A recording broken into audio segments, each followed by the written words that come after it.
pengurus Masjid Ma'rifah dan para imam, ustaz dan ustazah, umumnya bapak-bapak, ibu, para hadirin yang dimuliakan Allah. Alhamdulillah wa syukrulillah wa la hawla wa la quwwata illa billah. Allahumma salli ala sayyidina Muhammad wa ala alihi wa ashabihi ajma'in. Allah Ta'ala fil Qur'an al-Karim, bismillahirrahmanirrahim. Ya ayyuhalladzina amanu kutiba 'alaikumus shiyam kama kutiba 'alal ladzina min qablikum la'allakum tattaqun.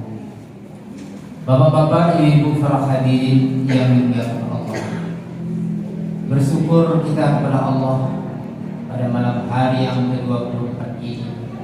Allah masih memberikan kesempatan kepada kita untuk hidup di bulan yang penuh berkah yang mulia ini, sehingga insya Allah dengan kehidupan ini ada kesempatan kita untuk memperbaiki amal-amal ibadah kita yang jelasnya menuju manusia yang bertakwa kepada Allah Subhanahu wa Ta'ala Jalla Jalaluhu.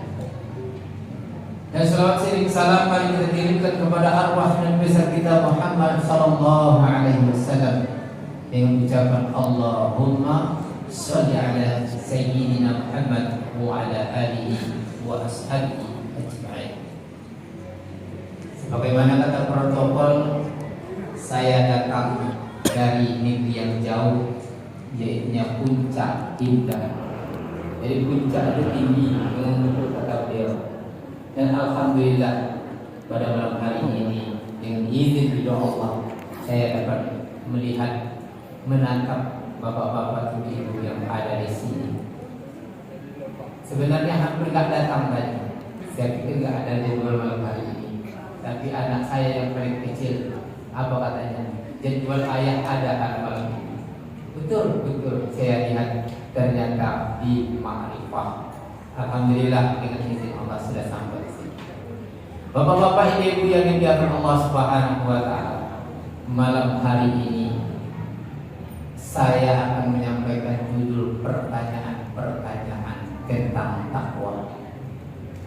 Malam hari ini kita sudah malam yang ke-24. Sudahkah kita menjadi manusia yang bertakwa sebagaimana yang dijanjikan oleh Allah Subhanahu wa Ta'ala?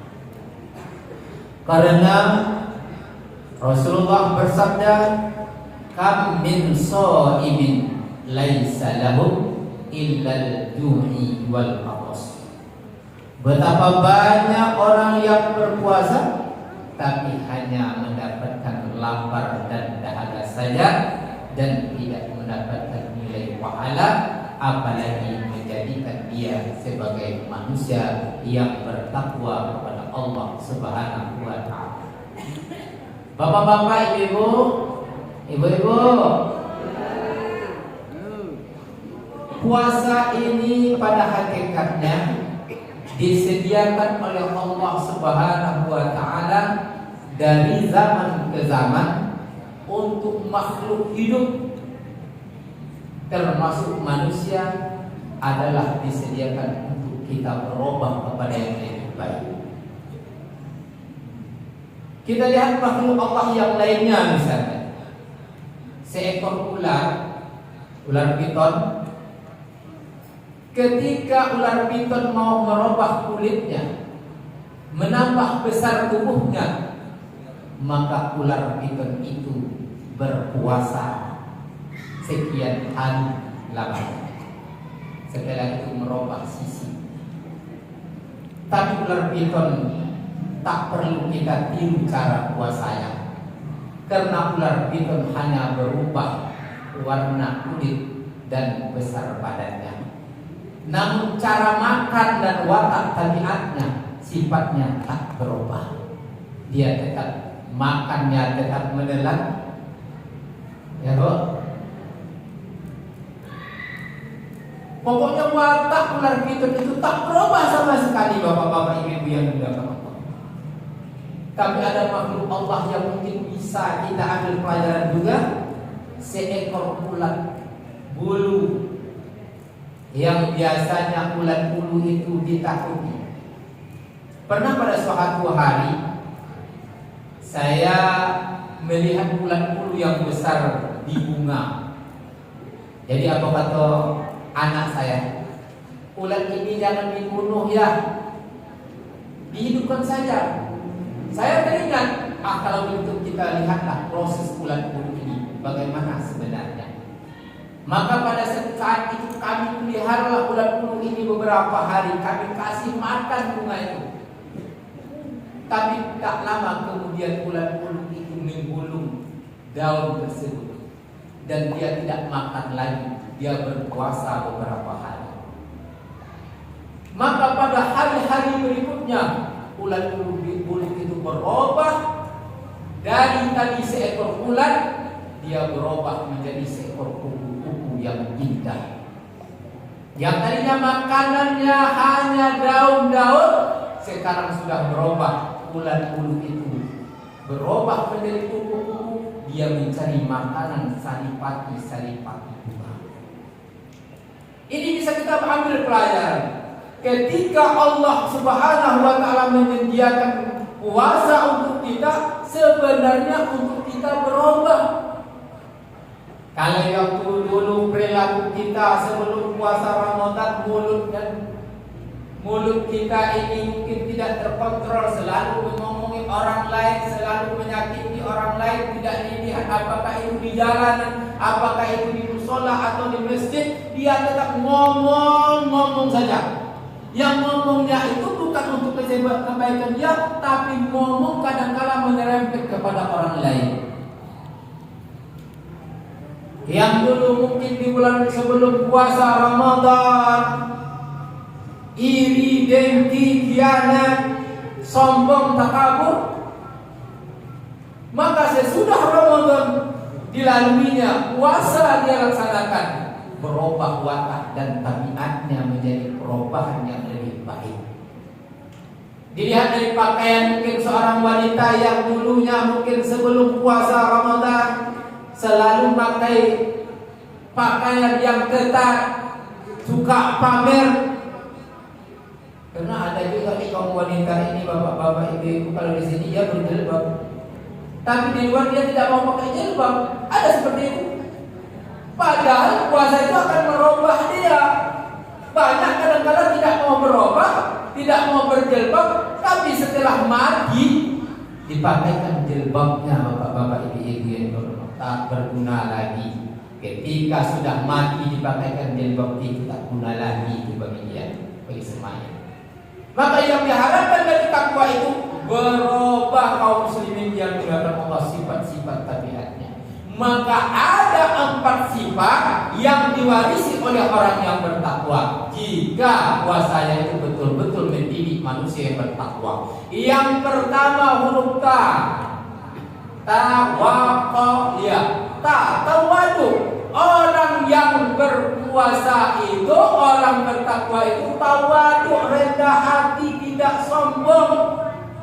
Karena kadang ada orang itu sombong dengan perilakunya, sombong dengan kekayaannya, sombong dengan kecantikannya. Ternyata sifat sombong ini yang melemparkan iblis dari surga Allah Subhanahu wa taala. Bahkan kata Rasulullah, la yadkhulul jannata man kana fi qalbihi misqala dzarratin min kibri. Tidak masuk surga barang siapa yang ada dalam hatinya sifat sombong walaupun sebesar biji zarah. Maka puasa Ramadan ini orang yang bertakwa menjauhkan diri dari sifat sombong, tidak menganggap remeh-temeh orang lain kaum muslimin, walaupun secara duniawi dia lebih di bawah kita. Tapi ketahuilah semuanya di sisi Allah dinilai dengan takwa. Orang yang bertakwa yang kedua itu sifatnya qanaah. Apa itu qanaah? Merasa cukup atas pemberian Allah, bersyukur. Yang membuat kita gelisah mudah gulana biasanya bapak-bapak ibu-ibu yang dimuliakan Allah karena kita tak bersyukur. Kita lebih melihat bagaimana kekayaan orang lain itu yang kita inginkan, sementara kita lupa apa yang diberikan oleh Allah kepada kaum muslimin yang dimuliakan Allah Subhanahu wa taala. Padahal harta kekayaan ini yang diberikan oleh Allah, yang apa yang kita miliki itu adalah nikmat Allah.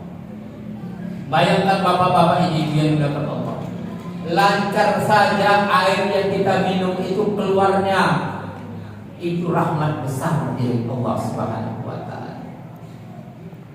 Karena pada suatu hari, suatu pelajaran bagi kita sejarah cerita seorang raja, dia tersesat di tepi hutan. Dia tersesat di dalam hutan. Pas dia kehausan, dia bertemu dengan kakek tua. Dia minta air sama kakek ini, tapi kakek ini katanya tidak bisa, air ini punya saya. Saya ini raja mungkin. Saya tidak perlu apakah raja atau rakyat jelata. Yang jelas air ini tak akan kuberikan sebelum ada imbalannya. Apa yang kau ingin imbalkan kakek? Saya ingin istanamu satu. Terpaksa dikasih istananya satu, diminumlah air ini. Orang ini, raja itu keluar dari kampung itu, sampai di istananya. Ternyata beberapa hari air itu pun tak mau keluar, bapak-bapak ibu yang berkata. Air yang di satu gelas tadi yang diminum tak mau keluar, cari dokter kemana-mana. Dapatlah satu orang dokter, dia berjanji akan mengeluarkan air ini, tapi dengan catatan mengasih istana yang satunya. Tapi apa yang terjadi? Terpaksa dia kasih istana itu. Artinya dengan satu gelas air, istana semuanya ludas, bapak-bapak ibu yang berkata Allah Subhanahu. Jika Allah mau mencabutnya, jadi mari kita syukuri nikmat lancarnya